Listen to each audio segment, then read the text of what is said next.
السلام علیکم ناظرین، لائیو ڈاکٹر شاہد مسعود میں خوش آمدید۔ میں ہوں زارا انصاری۔ پلان سی کے تحت پاکستان تحریک انصاف نے آج لاہور میں احتجاج کیا۔ پورے شہر میں تصادم کی فضا بنی رہی، سب کی نظریں لاہور شہر پہ رہیں۔ سوال اب یہ پیدا ہوتا ہے کہ کیا سیاسی تدبر کو چھوڑ کر فیصلے سڑکوں پہ ہوں گے یا پھر ابھی بھی مذاکرات سے کوئی اچھی امید کی جا سکتی ہے، کیونکہ جو بھی ماحول ہے اس کا ملک زیادہ دیر تک متحمل نہیں ہو سکتا۔ سیاستدانوں اور حکمرانوں کو کوئی نہ کوئی حل ضرور نکالنا ہوگا۔ ڈسکشن کا آغاز کرتے ہیں۔ السلام علیکم ڈاکٹر صاحب، کیسے ہیں؟ وعلیکم السلام جی، اللہ کا شکر ہے، اور ناظرین کو بھی السلام علیکم جی۔ ڈاکٹر صاحب، آج لاہور شہر بند رہا، تصادم بھی ہوا، کئی افراد جانوں سے ہاتھ بھی دھو بیٹھے۔ عمران خان صاحب نے 2 دن کا وقت دے دیا حکومت کو جوڈیشل کمیشن بنانے کے حوالے سے۔ تحریک انصاف کتنی کامیاب رہی آج، کیا کہیں گے تمام صورتحال پر؟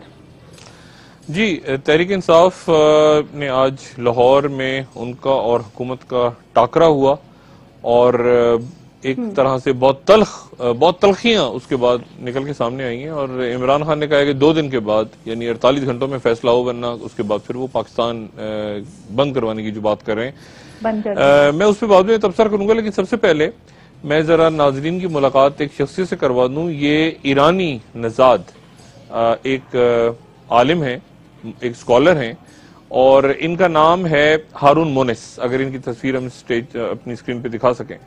ہارون مونس جو ہیں، یہ ان کی شناخت ہوئی اب سے کچھ دیر پہلے، اور یہ وہ صاحب ہیں جن پہ پوری دنیا کی نظر ہے اس وقت۔ اور جس طرح ہم یہاں ڈسکس کر رہے ہیں جیسے لاہور یا پاکستان کی سیاست، پوری دنیا میں اس وقت یہ صاحب ڈسکس ہو رہے ہیں، کیونکہ پچھلے کئی گھنٹوں سے، یعنی آسٹریلیا میں آپ سمجھیں کہ پچھلے کوئی 16 گھنٹے سے صبح کوئی 9:45 پہ وہاں سڈنی شہر کے وسط میں ایک مارٹن پلیس ہے ایک جگہ، اور وہاں پہ ایک کافی چاکلیٹ شاپ آپ سمجھ لیں، اس کو لنٹ کیفے کا نام دیا گیا۔ وہاں پہ یہ صاحب داخل ہوئے، ان کے ہاتھ میں ایک ہاتھ میں سیاہ بیگ تھا اور ایک ہاتھ میں ایک پسٹل تھی، اور انہوں نے وہاں داخل ہونے کے بعد وہاں پہ یرغمال بنا لیا تمام لوگوں کو۔ اطلاع یہ ہے کہ وہاں پہ 10 امپلائیز تھے اس کیفے کے، اور 30 کے قریب لوگ ایسے تھے، 30 یا 35 کے قریب لوگ جو کافی وغیرہ پی رہے تھے وہاں پہ۔ یہ صبح ہوا، اب 16 گھنٹے ہو چکے ہیں اس پورے واقعے کو، اور انہوں نے یہ ارغمال بنایا ہوا ہے اس آدمی نے، جس کا نام مونس ہارون کے نام سے شناخت ہوئی ہے۔ لیکن اس میں جو سب سے عجب بات ہوئی وہ یہ ہوئی کہ ان کے بالکل سامنے جس جگہ یہ کیفیٹیریا ہے سڈنی شہر میں، سڈنی سب سے زیادہ آبادی والا شہر ہے آسٹریلیا کا، کوئی 5 لاکھ مسلمان ہیں آسٹریلیا میں، لیکن سڈنی میں سب سے زیادہ ہیں، سڈنی اور میلبرن میں۔ تو اس کے بالکل سامنے ایک چینل 7 وہاں کا آسٹریلیا کا چینل ہے، اس کے آفیسز ہیں، تو انہوں نے اپنا کیمرہ رکھا ہوا ہے بالکل اس کیفیٹیریا کی جو ونڈوز ہیں، کھڑکیاں ہیں، اور وہاں سے ان صاحب نے جھنڈا نکالا، اور ایک جھنڈا نکال کے انہوں نے لہرایا جس پہ کلمہ لا الہ الا اللہ محمد رسول اللہ لکھا ہوا تھا۔ اچھا، اب یہ کلمہ یہ لہراتے رہے، اور یہاں پہ یرغمالی ہیں اس وقت آسٹریلیا کے، آپ سمجھ لیں کوئی کہہ رہا ہے 30، کوئی کہہ رہا ہے 35، ایگزیکٹ نمبرز نہیں پتا کہ اندر کتنے لوگ ہیں، لیکن ایک یہ شخص کی شناخت ہو گئی جس کا نام ہے ہارون مونس۔ یہ ہارون مونس جو ہیں، یہ ان پہ کوئی قتل کا مقدمہ بھی چل رہا ہے، اپنی سابقہ بیوی کو انہوں نے مارا تھا، اور پولیس نے ان کا ریکارڈ سارا نکال لی ہے، اور یہ انہوں نے اسائلم لی آسٹریلیا میں جا کے، اور اب پورے علاقے کو گھیرا ہوا ہے۔ لیکن یہ بات بڑی دلچسپ ہے کہ ان کی ڈیمانڈز کیا ہیں۔ ہارون مونس جو ہیں یہ کہہ رہے ہیں کہ ایک تو مجھے دولت الاسلامیہ کا، کیونکہ یہ جو جھنڈا انہوں نے لگایا ہے سامنے جو آپ کو بھی نظر آیا، اس پہ کلمہ تو لکھا ہے، لیکن یہ اسلامک اسٹیٹ یا داعش یا ان کا جھنڈا نہیں ہے، یہ ذہن میں رکھیں۔ ان کا ان کا جھنڈا ہے، یہ وہ جھنڈا نہیں ہے، کلمہ اس پہ بھی ہے، لیکن اس پہ مہر ہے جو رسول اللہ صلی اللہ علیہ وسلم کی مہر ہے، مہر مبارک، اس کو وہ استعمال کرتے ہیں اپنے جھنڈے پہ، یہ وہ جھنڈا نہیں ہے، اس پہ صرف کلمہ لکھا ہے۔ تو یہ مونس ہارون کی ڈیمانڈز کیا گئی ہیں؟ ایک تو یہ کہ آسٹریلیا کے جو وزیر اعظم ہیں ٹونی ایبٹ، ان سے ان کی بات کروائی جائے ٹیلی فون پہ، اور دوسرا یہ کہ ان کو دولت الاسلامیہ کا جھنڈا دیا جائے تاکہ وہ جھنڈا یہ یہاں آسٹریلیا میں لہرائیں۔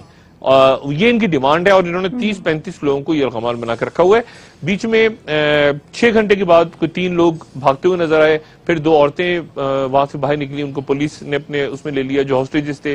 یہ ابھی تک پتہ نہیں ہے کہ وہ خود فرار ہوئے یا انہوں نے چھوڑا، لیکن یہ بہت بڑا ایک جسے کہنا چاہیے نا ایک ڈرامہ وہاں پہ ہو رہا ہے۔ آدھی رات ہو گئی تقریباً۔ اب نیو یارک سے کچھ 16 گھنٹے کا ڈیفرنس ہے، اگر آپ سڈنی میں، تو نیو یارک میں اور امریکہ میں یہ پورا میڈیا دنیا کا ڈسکس کر رہا ہے، اور یہ کہہ رہے ہیں کہ آسٹریلیا میں چند ماہ پہلے سب سے بڑا کاؤنٹر ٹیررزم آپریشن ہوا تھا, ریڈز ہوئی تھی, بہت سارے لوگ پکڑے گئے تھے وہاں پہ, کیونکہ آسٹریلیا جو ہے وہ عراق اور شام میں جو کاروائی ہو رہی ہے دولت اسلامیہ کی, اس کا اب ایک رکن ہے. اور چند مہینے پہلے جب یہ باقاعدہ امریکنز نے اور نیٹو الائز نے یہ پلان کیا کہ وہاں پہ دوبارہ عراق کے اندر فوجی کاروائی شروع کرنی ہے, تو آسٹریلیا اس میں ساتھ شامل ہو گیا.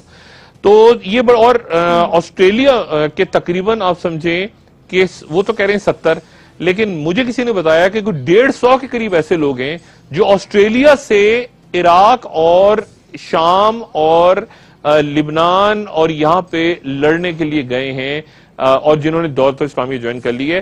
اور اس میں بے شمار ایسے ہیں جو پراپر آسٹریلینز ہیں, یعنی یہ تو ایرانی نژاد آسٹریلین کی بات کر رہے ہیں نا ہم, جنہوں نے بعد میں نیشنلٹی, وہ پراپر جو بورن آسٹریلینز تھے وہ وہاں موجود ہے. تو یہ ڈرامہ چل رہا ہے وہاں پہ اس وقت آسٹریلیا میں, دیکھتے ہیں کہ اس کا اینڈ کیا ہوتا ہے. ان ممالک کی سیکیورٹی پہ بھی سوال اٹھتا ہے کہ یہ تنظیمیں اب اتنی اسٹرانگ ہو چکی ہیں کہ اس آسٹریلیا جیسے سیکیور ملک میں بھی داخل ہو گئی ہیں, چاہے اس شخصیت کا تعلق اس تنظیم سے ہے یا نہیں, لیکن سیکیورٹی پہ تو سوال اٹھ گیا پھر. جی سوال اٹھ گیا, اور یہ دیکھیں یعنی دولت اسلامیہ کا آسٹریلیا جانا, یعنی آسٹریلیا پہنچنا, اور کیفیٹیریا کے اندر وہ, یعنی یہ کیفے کے اندر یہ چل رہا ہے, پچھلے 16-17 گھنٹے ہو گئے ہیں اب تو, اور وہاں پہ یہ ہاسٹیج بنائے ہوئے 35 لوگوں کو. اور اس نے ایک جو دھمکی ہے وہ یہ نہیں ہے کہ صرف مار دے گا یہ ان لوگوں کو, گن تو اس کے پاس ہے. دھمکی کے ساتھ یہ دی ہے کہ شہر کے مختلف علاقوں میں مختلف جگہوں پہ ایکسپلوزیوز, دھماکہ خیز مواد موجود ہے سڈنی میں, اور اگر پولیس نے کوئی ایکشن کیا, کمانڈو ایکشن کیا, تو یہ کہہ رہا ہے میں بٹن دباؤں گا اور سڈنی کے مختلف علاقوں میں بمز جو ہیں وہ بومنگ شروع ہو جائے گی, بلاسٹ ہو جائیں گے. تو اس لیے پولیس اور وہ سب کیلکولیٹ کر رہے ہیں کہ ریڈ کریں, رات ہو گئی ہے وہاں, ریڈ کریں, اس کو ماریں, کیا کریں. لیکن بہرحال ایرانی نژاد ہارون مونس ان کی شناخت ہوئی ہے, اور یہ ڈرامہ جب آپ سے بات ہو رہی ہے اس پروگرام کی پہلی بار جب نشر ہو رہا ہے پروگرام, تو یہ وہاں پہ یہ ڈرامہ جاری ہے. اب ہم آ جاتے ہیں پاکستان کی سیاست پہ. جی ڈاکٹر صاحب, پاکستان کے حوالے سے آج لاہور شہر میں تصادم کی فضا بنی رہی, کیسے دیکھ رہے ہیں پاکستان تحریک انصاف کو؟ آج لاہور میں حکومتی وزراء کے بیانات بھی آئے, میڈیا کے ساتھ بدتمیزی بھی کی گئی, تمام صورتحال پہ کیا کہیں گے آپ؟ دیکھیں میڈیا کے ساتھ تو جو ہوا وہ بہت ہی افسوسناک, ثنا مرزا صاحبہ کے ساتھ آج ہوا, آج امین حفیظ کے ساتھ ہوا جیو کے, اور اس سے پہلے کراچی میں ایسے واقعات ہوئے. انتہائی محترم ہمارے مظہر عباس بہت سینئر صحافی ہیں, جرنلسٹ ہیں, لیڈ بھی کرتے ہیں میڈیا پہ, اور میں آپ کو یہ بات بتاؤں کہ جب ایک دفعہ تو ایسا ہوا کہ میرے اوپر بین لگا, تو انہوں نے احتجاجاً ایک ٹریول انہوں نے کرنا تھا, آفیشیل ٹریول انہوں نے بائیک آؤٹ کر دیا, اور شاید واحد صحافی تھے جنہوں نے بائیک آؤٹ کیا, اور میں اسے جس ادارے کے لیے کام کر رہا تھا اس ادارے کے لوگ چلے گئے. تو مظہر عباس صاحب کی بہت انتہائی عزت میرے کولیگ ہیں, وہ ان کے ساتھ بھی بدتمیزی ہوئی. سہیل وڑائی صاحب کے ساتھ آج کوئی ان کے اوپر بھی نعرے بازی کی گئی لاہور میں, غریدہ بیچ میں آئی, انہوں نے آ کے بچایا. مریم میمن, میں سب کی بہت زیادہ کنڈمنیشن کر رہا ہوں اس تمام تر واقعے کی, لیکن ایک بات جہاں پر یہ بات میں نے پہلے بھی کی تھی اور میں آج بھی کہہ رہا ہوں کہ ایک تو یہ کراؤڈ جو ہے یا جو موب ہے وہ کسی کے قابو میں نہیں ہوتا. میں ان کی وکالت بالکل نہیں کر رہا, اس بدتمیزی اور یہ بےہودگی اور یہ تمام جو بھی کچھ ہو رہا ہے میں اس کی بڑی شدید مذمت کر رہا ہوں. لیکن رہنماؤں کو بھی, جو رہنما ہوتے ہیں ان کے وہ خود بھی پھنس جاتے ہیں اس قسم کے موب میں. آپ دیکھیں میرے سامنے, میں آپ کو ایک واقعہ بتاؤں کہ ابھی چند روز پہلے جب میں اسلام آباد میں یہ کنٹینر کے اوپر عمران کا انٹرویو کرنے کے لیے گیا, تو وہاں چھوٹی سی سیڑھیوں پر لگی ہوئی ہے, تو پرویز خٹک, اتنا رش تھا, پرویز خٹک صاحب وہاں سے تقریباً گر گئے سیڑھیوں سے. تو یہ جو موب ہوتا ہے اور جو کراؤڈ ہوتا ہے اس کے اندر ایک خاص قسم کی سائیکی, اس میں آپ کو پتہ نہیں ہوتا کون کس کا ہے کون کس کا نہیں ہے. تحریک انصاف کو بہت زیادہ سختی کے ساتھ اپنے کارکنوں کے اوپر نظر رکھنی ہوگی. یہ بھی دیکھنا ہوگا کہ کہیں دوسری پارٹیوں کے لوگ تو ان کے صفوں میں نہیں گھس گئے, کیونکہ اس سے پہلے کترینہ حسین جو انتہائی محترم کولیگ ہیں, ان کے ساتھ ایک واقعہ پیش آیا تھا جب وہ گئی تھی کور کرنے کے لیے جلسے کو, اور وہ کترینہ کہتی ہیں کہ میں نے باقاعدہ پوائنٹ آؤٹ کر کے بتایا تھا کہ یہ لوگ ہیں جن کو سزا ملنی چاہیے لیکن ان کو سزا ملی. تو میرے خیال سے عمران اور تحریک انصاف بہت زیادہ فرینڈ. آج کے حوالے سے تو باقاعدہ طور پہ نون لیگ نے اپنے کارکنوں کو, رہنماؤں کو یہ ہدایت کی تھی کہ وہ سڑکوں پہ نہ آئیں, باہر نہ نکلیں, لیکن پھر آج ہم نے دیکھا کہ تھوڑی سی تصادم کی فضا پیدا ہوئی ہے, لیکن اس کے بعد ٹھیک ہو گیا. لیکن یہ پاکستان تحریک انصاف کے کراؤڈ کی طرف سے ایسا ہوا نہیں. دیکھیں یہ تو پتہ چلے گا نا, اب یہ پتہ چلے گا, جو فوٹیج آ جائے گی سامنے تو پتہ چلے گا. یہ دیکھیں بات ساری یہ ہے کہ اصل میں میڈیا بھی پارٹی بن گیا نا, میڈیا بھی پارٹی ہے. اب میڈیا بھی لوگوں نے ایکسٹریم پوزیشنز لے لی ہیں نا, اس وقت ایکسٹریم پوزیشنز لے لی ہیں لوگوں نے, اور ٹی وی پہ گالم گلوچ ہو رہی ہے. اب مثال کے طور پہ آپ مجھے بتائیں کہ آپ یعنی وہ بچے جو میں کہہ رہا ہوں نا، میں ان کو کنڈیم کر رہا ہوں، وہ جو رپورٹرز ہیں، یہ جو ڈی ایس این جی پہ بیٹھے ہیں لوگ، یا جو باقی انجینئرز ہیں، صحافی ہیں، یہ ان کے ساتھ مستقل زیادتی ہو رہی ہے. اچھا، اور آپ بھی تحریک انصاف کی طرف سے رہی ہے، لیکن ایک معاملہ یہ ہے کہ تحریک انصاف کی طرف سے کیوں آ رہی ہے کہ کیا باقی پارٹیوں کے ساتھ ہی ممکن ہے؟ مثال کے طور پہ آپ ٹی وی پہ بیٹھ کے پاکستان کی کسی بھی بڑی سیاسی جماعت کو آپ گالیاں دیں اور اس کے بعد آپ اس کو رپورٹ کرنے کے لیے ان کے جلسے میں چلے جائیں تو کیا ہوگا؟ آپ کسی بھی پارٹی کا نام لے لیں. جیو چونکہ کراچی بیسڈ ہے تو جیو کراچی میں میرے خیال سے کریں، آزمائیں سارے لوگ، ایک دفعہ کراچی میں ایکسپیریمنٹ کریں. آپ ٹی وی پہ جماعت اسلامی کو بہت گالیاں دیں اور پھر جماعت اسلامی کے اجتماع میں چلے جائیں تو وہاں پہ آپ کو نہیں پتا کہ کراؤڈ کیا کرے گا. ہو سکتا ہے لیاقت بلوچ صاحب، سراج الحق صاحب روکتے رہ جائیں کارکنوں کو، لیکن کارکن مشتعل ہوں گے. آپ ٹی وی پہ گالیاں دینا شروع کر دیں، پیپلز پارٹی کو بہت گالیاں دیں. دیکھیں میرے تو ایک دفعہ ایک جملہ کسی اور انداز میں کوٹ ہو گیا. میں جیو بھی پروگرام کر رہا تھا تو میرے ایک صالح ظافر صاحب نے ایک بات کہی تھی، میں نے کہی بھی نہیں، وہ سندھی ٹوپی کے حوالے سے ان کے منہ سے ایک جملہ نکلا، اس کے اوپر پورے سندھ کے اندر مظاہرے شروع ہو گئے، ایک ہنگامہ وہ آج تک چلے. فائدہ یہ ہوا کہ سندھی ٹوپی ڈے اور ازرق ڈے منایا جاتا ہے. لیکن بات یہ ہے کہ وہ کراؤڈ اس کو پولیٹیسائز کر دیا گیا، اس پورے معاملے کو. پولیٹیکل معاملہ نہیں تھا، اس کو پولیٹیسائز کر دیا. اور اس کے بعد یہ ہوا کہ اس میں پھر اس کے بعد میری پوزیشن بھی عجیب ہوگی، میں بھی اس کو آج تک کلیریفائی نہیں کر سکا کہ بھائی میں نے کچھ اور بات کی تھی. وہ پولیٹیسائز ہو گیا. جب میڈیا میں لوگ ایکسٹریم پوزیشنز لے لیتے ہیں اور وہ خود گالم گلوچ کر رہے ہوتے ہیں تو پھر اس کے بعد ان کو کم سے کم جونیئر بچیوں کو تو آگے نہیں بھیجنا چاہیے. یہ تو بات میں نے پہلے بھی کی تھی. وہ اگر سینئر چلے جائیں خود. میڈیا کے احتساب کی بھی ضرورت ہے، لیکن یہ پلیٹ فارم نہیں ہے، اس طرح کی ریاکشن کا پلیٹ فارم یہ نہیں ہے. احتساب تو کسی اور طرح سے میڈیا کا. میں بتاؤں نا، تحریک انصاف کی اپنی خواتین کے ساتھ بھی ہوا ہے یہ، لیکن تحریک انصاف کی خواتین کو چھوڑ دیں. آپ تحریک انصاف میں کہہ رہا ہوں نا، آپ یہ ایک جو موب ہے نا کہ پیپلز پارٹی کا آپ کر لیں، وہ خواتین کا الگ بنایا جاتا ہے اور حضرات کا الگ بنایا جاتا ہے. کیوں جو موب ہے جس میں سارے کے سارے لوگوں نے ایک جگہ جانا ہے، سارے، یعنی کوئی جلسہ تو نہیں ہو رہا نا. یعنی جماعت اسلامی کا خواتین الگ ہیں اور جماعت اسلامی کے حضرات کا الگ ونگ ہے. اب اگر اچانک کسی جگہ جماعت اسلامی کے خواتین اور حضرات اکٹھے ہو جائیں تو آپ کو نہیں پتا کہ اس موب میں کیا ہوتا ہے، کون سے لوگ کیا گھسے ہوتے ہیں، ساری جماعت کے ہوتے بھی ہیں نہیں ہوتے، اسی لیے الگ رکھا جاتا ہے. اب آج جو بدقسمتی سے لاہور میں ہوا، وہ چونکہ جلسہ نہیں، وہ لوگ سارے نکلے ہوئے ہیں تو اب اس کے نتیجے میں کون کدھر سے آیا ہوا ہے، کون تماش بین ہے، کس نے کس کے ساتھ بدتمیزی کی، کیا ہوا.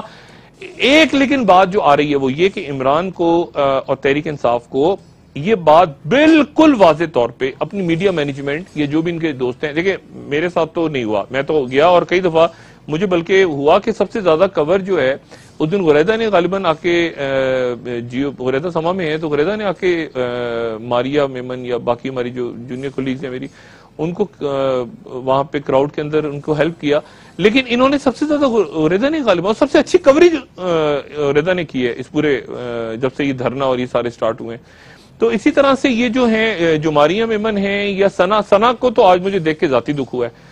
ثنا کو مجھے ذاتی دکھ اس لیے ہوا ہے کہ ثنا کو میں نے دوسری دفعہ روتے ہوئے دیکھا ہے آج. اور پہلی دفعہ تو ثنا کو میں نے اس وقت روتے ہوئے دیکھا تھا جیو کی ٹرانسمیشن بند ہو رہی تھی، پتہ نہیں کتنے لوگوں کو یاد ہے کہ نہیں. تو ثنا اس وقت ہوسٹ کر رہی تھی اور جیو بند ہو رہا تھا اور میں ساتھ بیٹھا ہوا تھا. تو ثنا کے ساتھ تو میری جونیئر کولیگ ہیں، بہنوں کی طرف مجھے ذاتی بھی شدید دکھ ہوا اور میں اب اس کو جتنا بھی کنڈیم کروں کم ہے. لیکن اصل بات یہ ہے لیکن اصل پہ بات وہی کہہ رہا ہوں کہ جو پیچھے دیکھیں نا پیچھے کیا ہوتا ہے، یہ بھی کچھ جو پولیٹیکل لیڈرز والا کھیل ہو گیا ہے نا کہ پولیٹیکل لیڈر پیچھے بیٹھا ہوتا ہے، کارکن آگے کر دیتے ہیں. اب وہ پیچھے ہیں جو پالیسی میکرز ہیں، وہ ٹی وی پہ بیٹھے ہوئے ہیں، وہ اس کو کیچ کر رہے ہیں، وہ لیڈر بن گئے، وہ گالیاں دے رہے ہیں، وہ یہ کر رہے ہیں، وہ پالیسی بنا رہے ہیں، وہ سب کچھ کر رہے ہیں، وہ آگے جونیئر بچے چلے جاتے ہیں. تو میں تو صرف یہ ایک تو کنڈیم تو میں کر ہی رہا ہوں سارے واقعے کو، لیکن پھر میں گزارش یہ بھی کر رہا ہوں کہ جس چینل نے بھی جو پوزیشن لی ہوئی ہے، مثال کے طور پہ اگر اے آر وائی نے ایک پوزیشن لی ہوئی ہے، میں اے آر وائی کا بھی پریزیڈنٹ رہا ہوں نا اور میں جیو کا بھی گروپ ایگزیکٹو ڈائریکٹر رہا ہوں، تو میں دونوں جس نے بھی ایکسٹریم پوزیشن لی ہے نا وہ صاحب نے آج اپنا پلان ڈی سامنے رکھا ہے. انہوں نے کہا ہے کہ حوصلہ ملتا ہے دھرنوں سے مزید کام کرنے کے لیے. انہوں نے کہا ہمارا پلان ڈی اب ڈیولپمنٹ ہے. عمران خان صاحب جوڈیشل کمیشن کی بات کر رہے ہیں، 2 دن کا وقت دے دیا، ورنہ انہوں نے کہا ہے کہ پورا ملک بند کر دیں گے. تو پھر کیا ہوگا؟ میں ذرا سا ایک کلوزنگ جملہ دے دوں. میں آپ کو صرف یہ بتا دوں، مثال کے طور پہ جیسے مبشر لقمان میرے کولیگ ہیں، میں اے آر وائی کو بھی میں نے پریزیڈنٹ رہا ہوں اور بھی گروپ ایگزیکٹو رہا ہوں. اب مبشر لقمان صاحب کی پوزیشن ہے، اب مبشر لقمان صاحب اگر رانا ثناء اللہ صاحب کا جلسہ کور کرنے چلے جائیں اور رانا ثناء اللہ صاحب جو مرضی کہہ لیں، لیکن وہاں مسلم لیگ کے کارکن کیا کریں گے؟ دیکھیں نا کراؤڈ کا ایک اپنا موب، ایک موب کی اپنی سائیکی ہے، اس سائیکی کو ان لوگوں کو اپنی مینٹیلٹی اپنا ذہن ہوتا ہے. یہ پیپلز پارٹی میں وہ قائدین کی نہیں سنتے، پیپلز پارٹی میں تو بہت زیادہ جو جالے ہیں وہ تو وزیروں کی پھینٹی لگا دیتے ہیں پکڑ کے. تو اب معاملہ یہ ہے کہ اس سارے مذمت کے باوجود، اس مذمت، شدید مذمت، تحریک انصاف کو چاہیے کہ وہ اپنے اس میڈیا مینجمنٹ اور اس سارے معاملات نہ ہونے دے، لیکن اس کے ساتھ ساتھ میڈیا کو بھی چاہیے کہ خدا کا واسطہ اتنی ایکسٹریم پوزیشنز لے کے پھر وہ لوگ جو بیٹھے ہوئے ہیں پیچھے جو گالیاں والیاں دے رہے ہوتے ہیں، وہ خدارا وہ اپنے جونیئر کولیگز کو کراؤڈ میں نہ بھیجیں، اور ایسے کراؤڈ میں جو کہ ایک موب ہو، جس میں کوئی جگہ نہ ہو کہ جی یہاں میڈیا نے کھڑا ہونا ہے، یا بچیوں نے کھڑے ہونے ہیں، یا انجینئرز کھڑے ہوں گے، یا کیمرامین کھڑے ہوں گے، ان کو پھر وہاں نہ بھیجیں اور اس کے بعد اس کو پھر کمپین نہ کریں. یہ میری پہ آتا ہے جو کہ اس چینل کو ریپرزینٹ کر رہے ہیں. میری یہ سب سے گزارش ہے، سارے دونوں چینل سے گزارش ہے، کیونکہ دو بڑے چینل جو ہیں اس وقت میں ان کے ساتھ اتفاق سے دونوں کے ساتھ ایڈمنسٹریٹو لیول پہ انوالو رہا ہوں، دونوں سے میری یہ گزارش ہے. میں دونوں کی سائیکی بھی سمجھتا ہوں، پالیسی بھی سمجھتا ہوں، اس لیے 10 بدستہ ان سے گزارش ہے میری دونوں سے. ٹھیک ہے ڈاکٹر صاحب، بریک کے بعد جوڈیشل کمیشن کے مستقبل کے حوالے سے مزید بات کرتے ہیں. میاں صاحب نے جو آج اسپیچ کی اس پہ بھی میں بات کرنا چاہوں گی. انہوں نے اپنا پلان ڈی سامنے رکھ دیا ہے، عمران خان صاحب نے 2 دن دے دیے ہیں. اب صورتحال کیسے؟ اب یہ 2 دن میں ہی سارا کھیل ہونا ہے. ذرا یہ 2 دن آپ بریک لیں، میں 2 دن کا بات کر لیتے ہیں. جی ٹھیک، ناظرین اسٹے ٹیونڈ.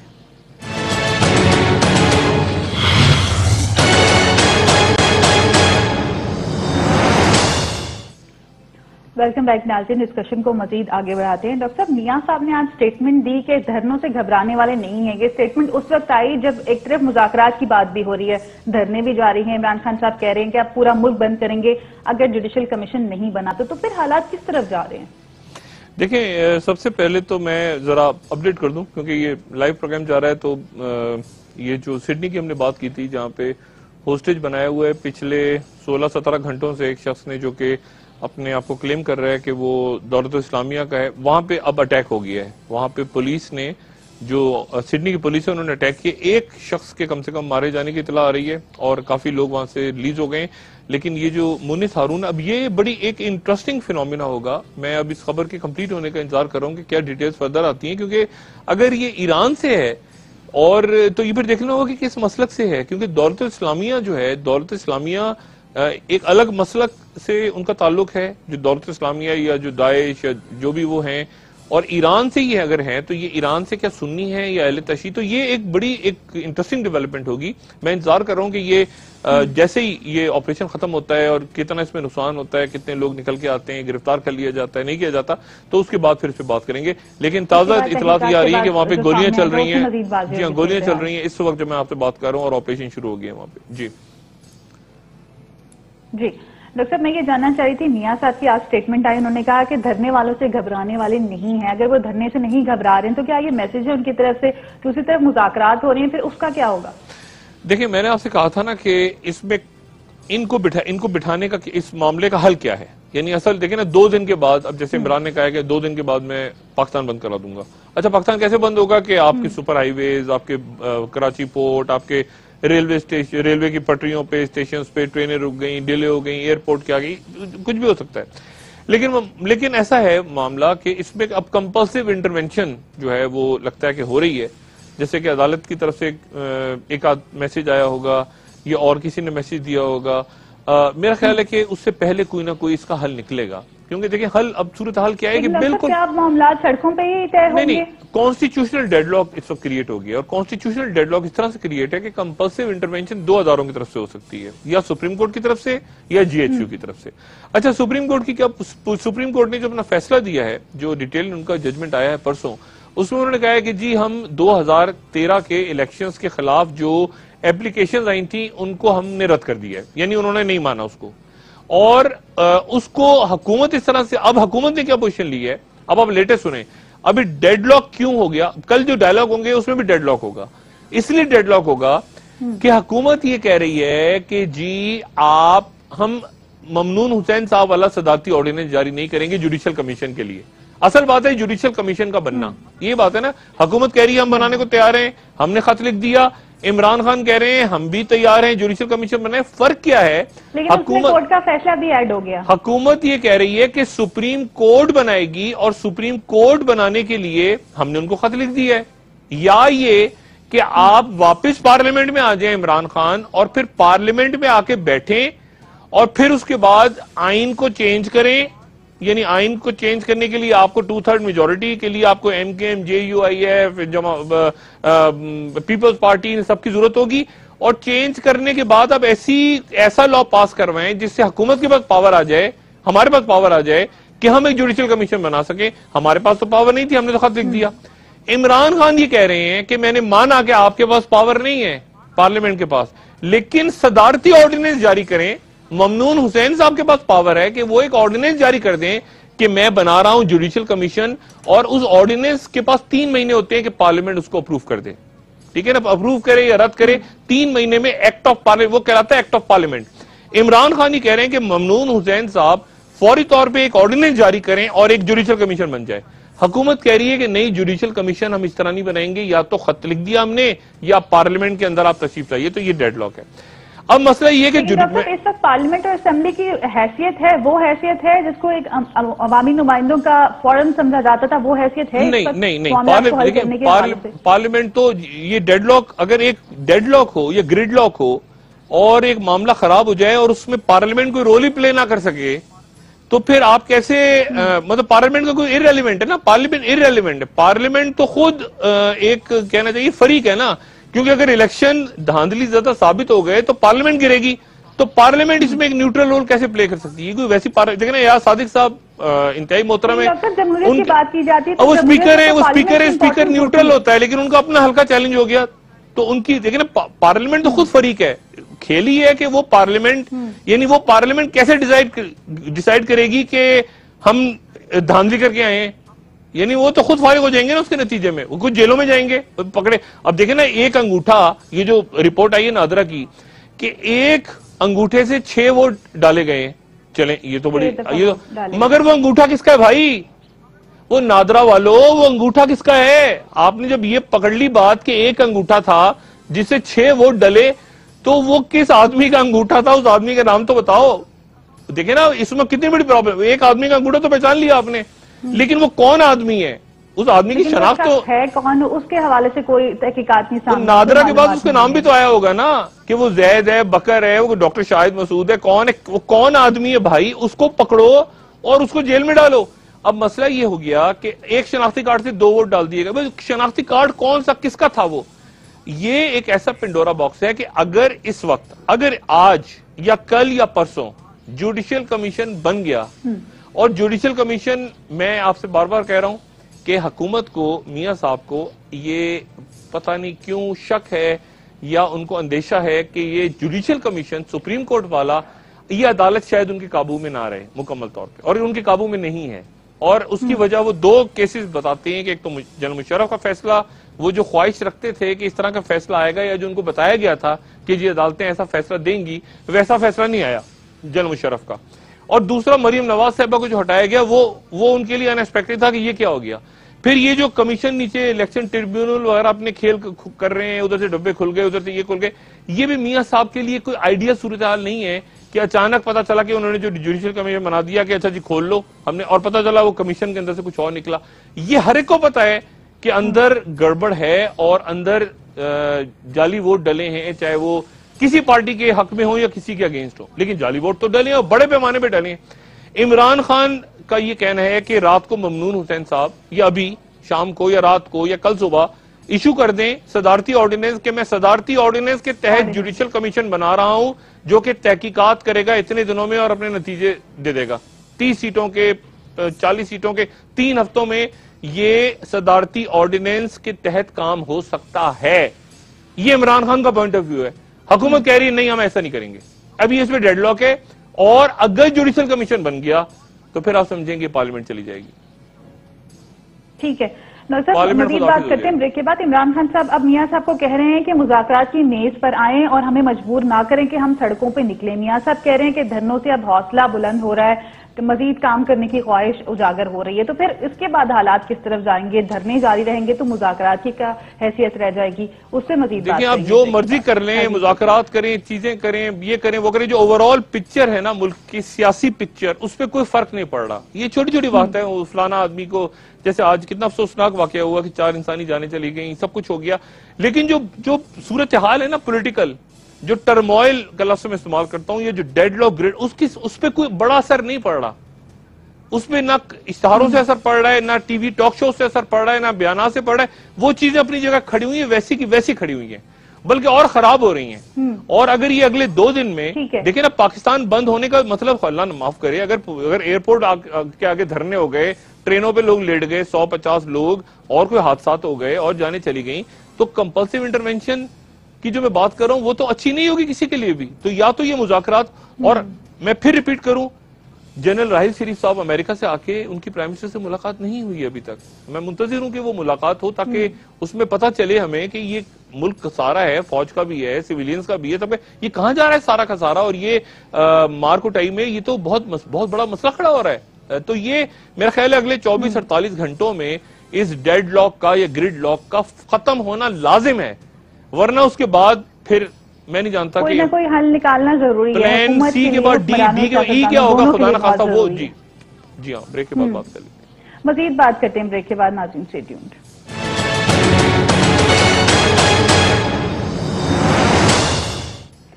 ویلکم بیک ناظرین، ڈسکشن کو آگے بڑھاتے ہیں. ڈاکٹر صاحب مجھے یہ بتائیں کہ تحریک انصاف کے آج کے احتجاج سے ان کو کیا حاصل ہوا؟ آج ہم کیا نتیجہ اخذ کر سکتے ہیں جو لاہور میں صورتحال رہی؟ دیکھیں، تصادم، شہریوں کا پریشان ہونا، کاروبار تباہ ہونا، ایک ہی محلے میں، ایک ہی علاقے میں، ایک ہی جگہوں پہ رہنے والے لوگ ایک دوسرے کے سامنے آ گئے، بچے پریشان ہو رہے ہیں، نوجوان، عورتیں، کاروبار بند رہا، ورکنگ ڈے تھا، کسی کے لیے بھی اچھا نہیں ہوا. اور لیکن بات یہ ہے کہ اب یہ آگے کیا ہوگا، واٹ نیکسٹ. یہ تو اب آپ کہتے ہیں نا فورسز انلیش ہو چکی ہیں. جب انلیش ہو جائیں فورسز تو واپس نہیں جا سکتی.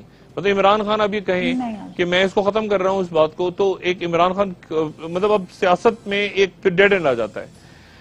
حکومت ابھی اسٹیج پہ حکومت کیا کرے؟ حکومت ڈر رہی ہے کہ جوڈیشل کمیشن بن گیا تو پارلیمنٹ چلی جائے گی، کیونکہ پارلیمنٹ کے اندر بوگس ووٹ 60% سیٹیں یا 90% سیٹیں تو خود حکومت کے لوگ مانگ رہے ہیں آف دا ریکارڈ کے، شاید اس میں اتنی دھاندلی ہوئی ہے. اب معاملہ یہ ہے کہ وہ کیسے ڈیفائن کریں گے ٹی او آرز، کیونکہ یہ چھوٹے ایشوز ہیں. یہ کانسٹیٹیوشنل جو ماہرین ہیں نا، یہ جو ٹاک شوز میں بیٹھے لوگ، ان کے لیے چھوڑ دیں. ایک لارجر پکچر میں آپ دیکھیں کہ کیا معاملہ ہے. معاملہ یہ کہ ملک میں گورننس کولیپس ہو گئی ہے، ادارے کولیپس ہو گئے ہیں، معیشت کولیپس ہو گئی ہے آپ کی، ملک آگے چل نہیں رہا. 2 آپ کے ادارے ہیں جو کہ کمپلسیو انٹرونشن کر سکتے ہیں آئین کے اندر رہتے ہوئے بھی. ایک ہے سپریم کورٹ، اور ظاہر آئین میں رہتے ہوئے کرے گی وہ، اور ایک ہے آپ کا جی ایچ کیو، وہ آئین میں رہتے ہوئے بھی کر سکتا ہے اور آئین کو سائڈ پہ رکھ کے کر سکتا ہے. اور اگر سائڈ پہ رکھ کے کر دیتا ہے تو وہ بعد میں آئین کیا سپریم کورٹ اس کو ویلیڈیٹ کر دیتی ہے. ہماری تاریخ کم سے کم یہی رہی ہے. جو نہیں کر رہے ہوتے جج وہ گھر چلے جاتے ہیں اور باقی نئے آ جاتے ہیں، ان کی جگہ تیار بیٹھے ہوتے ہیں، اپنی شیروانی سلوا کے وہ الگ اٹھاتے ہیں پی سی او کا اور اس کو ویلیڈیٹ کر دیتے ہیں. تو یہ کوئی لمبی چوڑی کوئی کہتے ہیں نا کوئی لمبا چوڑا قصہ نہیں ہے. پاکستان میں سب کچھ تیار پڑا ہوتا ہے. وہ ایس او پی ایک ڈور نمبر بی میں سی میں ایسی جو میز ہوتی ہے، اس کے ایک ڈور کے اندر ایک فائل ہوتی ہے، دوسرا ایس او پی ہوتا ہے، تیسرا ہوتا ہے، بٹن دبانا ہوتا ہے، تڑ کر کے ایک فائل نکالی اور وہ ایس او پی چلنا شروع ہو گیا. تو یہ تو مسئلہ، اگر جو میں بار بار بات کہہ رہا ہوں کہ پولیٹیکل پارٹیاں ایک ایسے لیول پہ لے آئی ہیں کہ اب ان کو فوری طور پہ، اب دیکھیں سعد رفیق صاحب آج غصے میں تھے، عمران خان آج غصے میں تھے، اور بڑی سخت زبانیں استعمال ہو رہی ہیں. اب تو حکومت کی طرف سے بھی تقریباً بہت سخت، میں نے کہا بہت سخت زبان. سعد رفیق صاحب جو بات بیان کر رہے ہیں، سعد رفیق صاحب کا اپنا ایک پوائنٹ آف ویو ہے. وہ انہوں نے کہا کہ یہ نیچے یوتھ ہے اور اوپر جو ہے اسٹیٹس کو کے لوگ ہیں، وہ یعنی باتیں وہی ہو رہی ہیں. آگے وہی لب و لہجہ آج ایک بار پھر ہمیں دیکھنے کو ملا جس کے لیے وہ مشہور رہے ہیں. نہیں، خواجہ سعد رفیق ایک سافٹ آدمی ہے.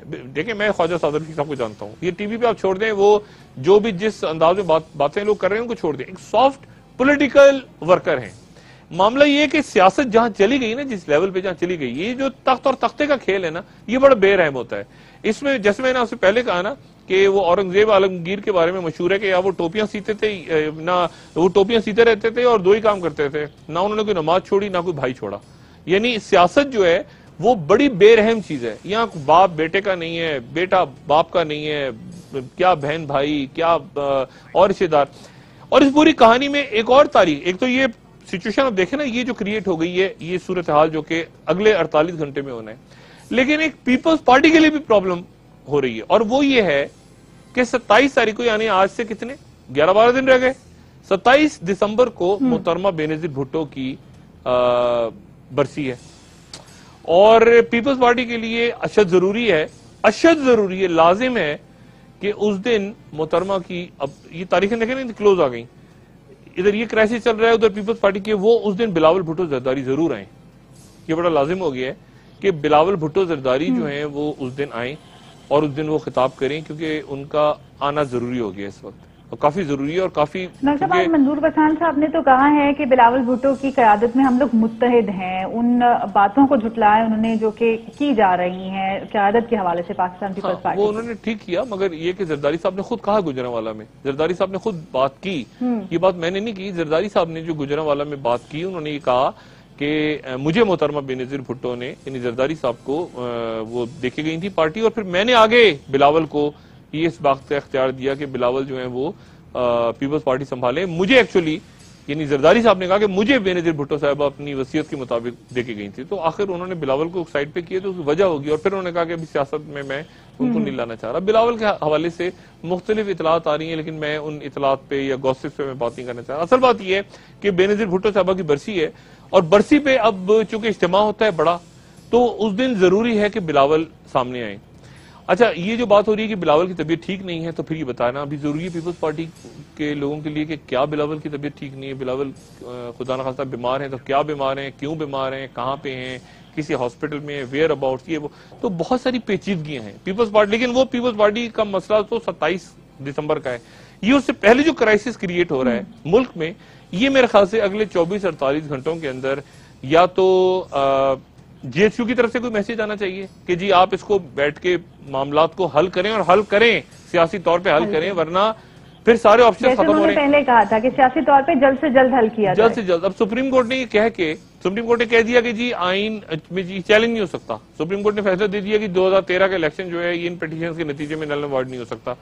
لیکن پھر آئین بھی موم کی ناک ہے, ایک اور آرٹیکل نکل آئے گا, اس کو چیلنج ہو جائے گا, یہ ہوگا وہ ہوگا, وہ کہیں گے اچھا جی چیلنج نہیں ہو سکتا, تو اگر یہ الیکشن ٹریبیونل کے اندر یہ ڈبے جعلی نکل کے آ رہے ہیں تو پھر آپ نے کیسے کہہ دیا, تو وہ ریویو پیٹیشن ہوتا, تو ایک معاملہ. لیکن اصل جو بات ہے کہ اس پورے جھگڑے میں چونکہ تاریخیں دے دی گئی ہیں کہ 2 دن میں یہ ہوگا, 3 دن میں یہ ہوگا, 4 دن میں یہ ہوگا, اور ہو کچھ نہیں رہا.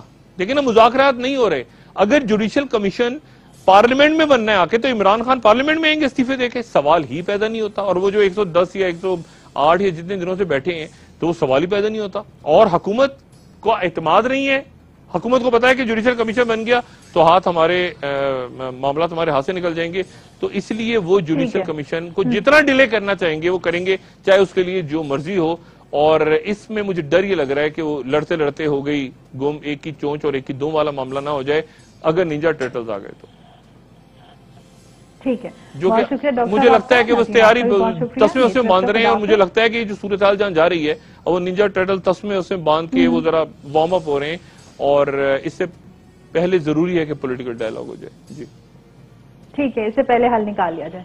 بہت شکریہ ڈاکٹر صاحب آپ کے. ناظرین آپ کا بھی بہت شکریہ, فیڈ بیک سے ضرور آگاہ کیجیے گا. ڈاکٹر صاحب آخر میں آپ بھی کچھ کہیں گے؟ اب میں دوستوں رشید آ رہا ہوں, گردو نواح کے لوگوں کا سب خیال رکھیے گا. اللہ حافظ.